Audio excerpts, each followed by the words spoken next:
السلام عليكم الناس الكل، السلام على الشعب التونسي الشريف. الوطني باش نوريكم فيديو بالله باش تفهموا العباد اللي كانت تحكم في العباد والسياسيين اللي كانوا موجودين وهما اللي كانوا يحكموا في البلاد.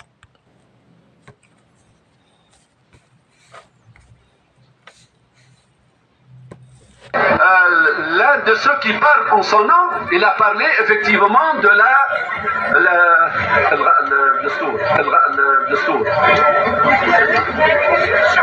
de l'abrogation pratiquement de la Constitution.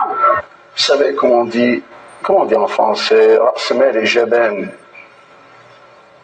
Le capital est lâche et dépourvu de tout courage. Le Rasmel et Jeben, la traduction est là, je ne sais pas. Est-ce que Kais Saïd est pour la nationalisation du secteur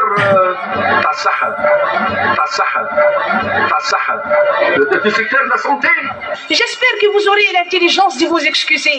Et je suis certaine que le peuple tunisien, le grand peuple tunisien, acceptera vos excuses. Il est temps pour croire que la situation est finie, est changée, que Ben Ali n'est plus là, que le monde bouge et que la colonisation est finie, réellement finie. On doit instaurer de nouvelles relations basées sur le respect réciproque et mutuel. Salam alaikum. Hier seulement, ou avant-hier, l'un de ceux qui parlent. هذا حال السياسيين اللي كانوا في البلاد، وهذا حال العباد اللي كانت تحكم في البلاد، وهذا حال برلماننا، وهذا حال أحزابنا، وهذا حال رؤساء الحكومة اللي كانوا يجيريوا في البلاد. والله مسكينة تونس اش قاسات، والله مسكينة تونس اش قاسات، مسكينة تونس اش عدات في 11 سنة.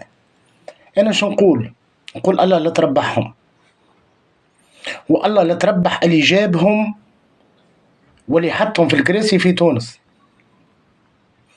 على خاطر عار على بلادنا، عار على تونس، عار على تونس. 3000 سنة حضارة، عار على تونس. لو كان قارنوهم اليوم بالوزراء اللي عنا ولا برئيسة الحكومة اللي عنا،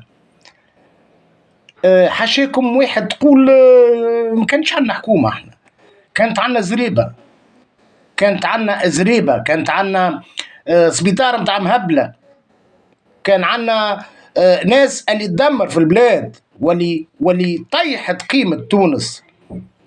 اي نعم، كانوا مشلكين تونس. الله لا تربحكم ولا ترجعكم.